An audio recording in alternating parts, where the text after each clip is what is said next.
నమ్మించి మోసం చేసిండు.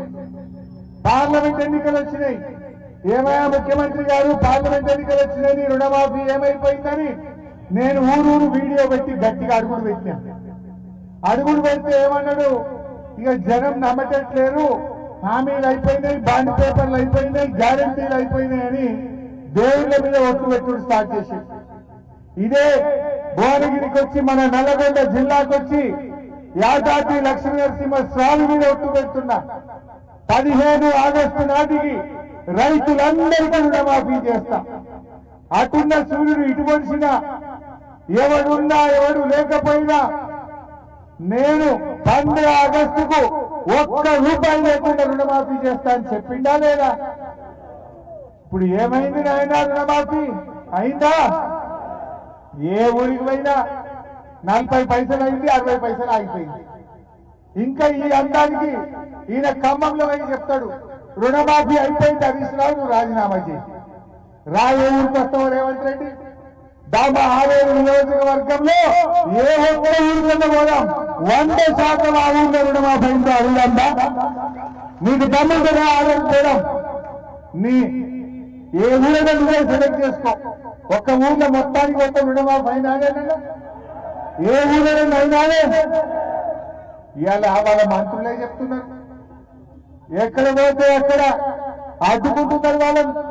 మొన్న మీరందరూ టీవీలో చూసింది, పొంగులే శ్రీనివాసరెడ్డి మంత్రి అంటాడు లే ఇంకా 12,000 కోట్లు ఇచ్చేది ఉన్నది, జర మెల్లగిస్తాము అంటాడు. ఉత్తమ్ కుమార్ రెడ్డి మంత్రి అంటాడు ఇంకో 15 లక్షల మందికి ఇచ్చేది ఉన్నది, జర మెల్లమెల్లగా చేస్తాము అంటాడు. నిన్న వ్యవసాయ మంత్రి తుమ్మల గారు ప్రెస్ మీట్ పెట్టిండు, 42 లక్షల మందికి చెయ్యాలి కానీ 22 లక్షలకే చేసినాం, అందులో 2 లక్షల మంది వాపసు వచ్చినాయి, అంటే 20 లక్షలకు ముట్టినాయి, ఇంక 22 లక్షల మందికి చెయ్యలేదు, మెల్లగా చేస్తాము అని తుమ్మల గారు చెప్తాడు. ముఖ్యమంత్రి ఏమో అయిపోయిందంటాడు.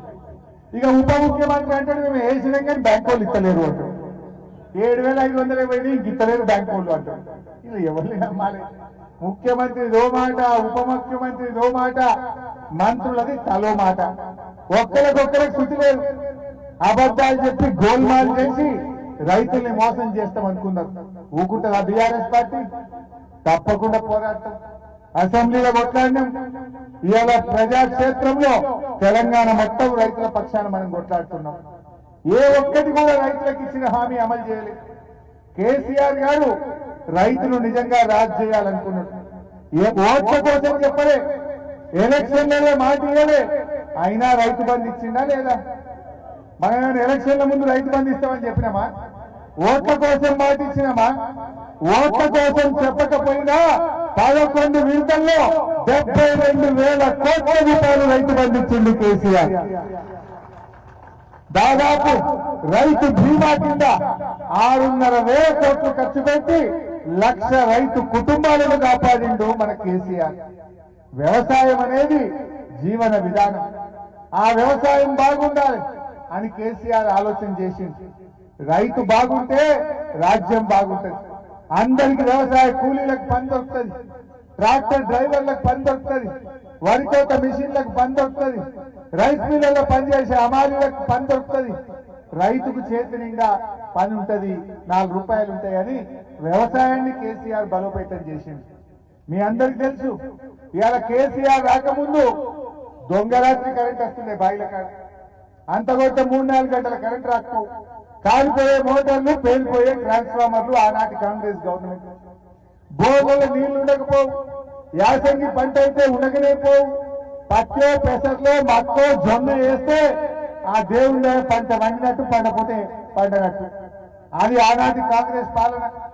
అంటే ఇవాళ కేసీఆర్ గారు వచ్చినాక మీకు తెలుసు, రాష్ట్రంలో పెద్ద ఎత్తున మిషన్ కాకతీయ ప్రోగ్రాం పెట్టి చెరువులన్నీ బాగు చేయించి, పెద్ద ఎత్తున వాగుల మీద చెక్ డ్యాములు కట్టించిండు మన కేసీఆర్, ప్రాజెక్టులు కట్టించిండు కేసీఆర్, రైతుకు 24 గంటల నాణ్యమైన కరెంట్ ఇచ్చిండు కేసీఆర్, రైతులకు సకాలంలో విత్తనాలు ఇచ్చిండు కేసీఆర్, ఒక్క గింజ లేకుండా పంట కొన్నాడు కేసీఆర్, రైతు బంధు పథకం తెచ్చి పంటకు పెట్టుబడి సాయం చేసిండు కేసీఆర్, రైతు బీమా తెచ్చిండు కేసీఆర్.